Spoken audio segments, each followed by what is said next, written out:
Hello everyone, my name is Mr Hull, I'm Head of Year 13 and a member of the Sixth Form team.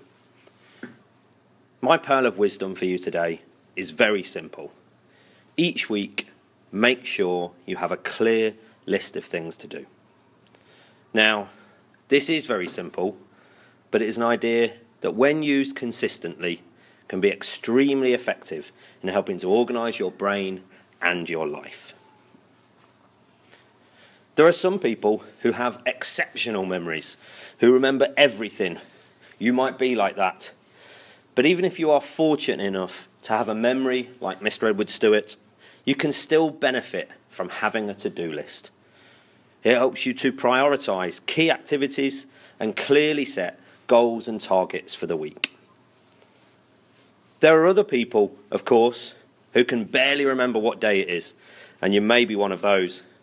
But not having a good memory should not be something that prevents you from being organised or from keeping up to date with work and key events.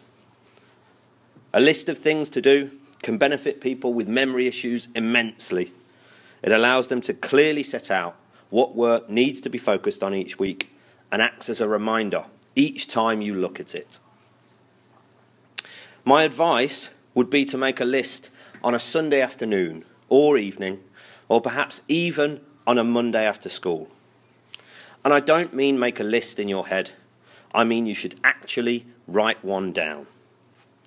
You can make it colour-coded for subjects, key exams, or for days of the week if you wanted. You can use stickers and post-it notes too. You can, of course, just write it down roughly on paper, whatever you feel would work best for you. You could do it in your planner and keep referring to it. But I think also that you should have it stuck up somewhere in your room, above a desk if you're lucky enough to have one, or anywhere else on a wall. It could even be on your fridge, anywhere that you can see it clearly and regularly. Mine is done on a Monday morning before period 1, as it allows me to clearly outline the week ahead and to free up my brain to focus on teaching. It's usually written hurriedly on a piece of A4 and then pinned above my desk so that I can see it each day and work out what I need to do next. I would suggest that your list contains approximately 7 to 10 things to do. Don't make it too long, as you want it to be manageable and achievable. And having a huge list of things to do can sometimes feel overwhelming. I think also that your list should be only for things to do that week, so that you focus on the most important things that need to be done first of all. Make sure as well that you tick off or cross out each job as you complete it. It feels like you are making progress each time you do so, and it also means that at the end of the week, if you have managed to complete some or all of the things to do, you can feel a real sense of achievement.